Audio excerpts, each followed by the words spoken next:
Fats. The FBI says more people are falling for romance scams now that we're in a global pandemic. Amy Wadas sat down with a local man who fell for one of these scams and has this warning for others.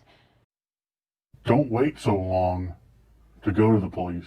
Something this man, who we're calling John, wished he would have done sooner. We disguised his face and voice to protect his identity. It was back in several years ago when I was at a vulnerable point. That vulnerability took John to the online dating site Match.com, where he met who he thought was a woman. Police say that was in 2017. It started out with, hey, can you help me out here? I need $50 to pay a bill. John says the conversations continued off and on through social media, by text and even phone calls until spring of this year when police stepped in. The first thing that the perpetrator has to do is steal your trust. New Wilmington Police Chief Carmen Picarillo says that's what happened to John. They look for people that have that strong emotion of wanting love, wanting companionship. They're lonely, they're isolated. By doing that, Picarillo says they can eventually convince you to send them money time and time again. And John admits, despite seeing several red flags, he still couldn't let go. She wanted to come and live with me. She wanted to be with me. She wanted to take care of me. She wanted to take care of all my debts with an inheritance that she had.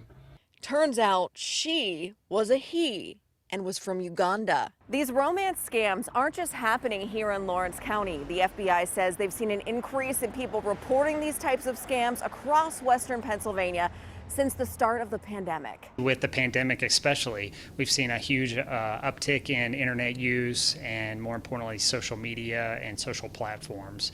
And with that comes the inherent risk of being scammed by someone. According to the FBI Internet Crime Complaint Center, there were 26% more confidence fraud and romance scam complaints filed by people in western Pennsylvania and the state of West Virginia during the second quarter of 2020, which was the first into the pandemic. That's compared to the first. Many of those counties were in our region, totaling hundreds of thousands of dollars in losses. John says he lost tens of thousands because of this scam.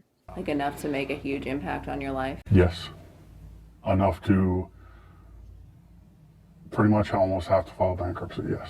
And he likely won't get a dime of that money back. This is an embarrassing crime to report by these victims. But it's something John wished he would have done. If you think you're doing something illegal, stop right then and there and go to your police station. Advice from a man who's learned his lesson the hard way to everyone else so they don't end up like him. Amy Wadas, KDKA News.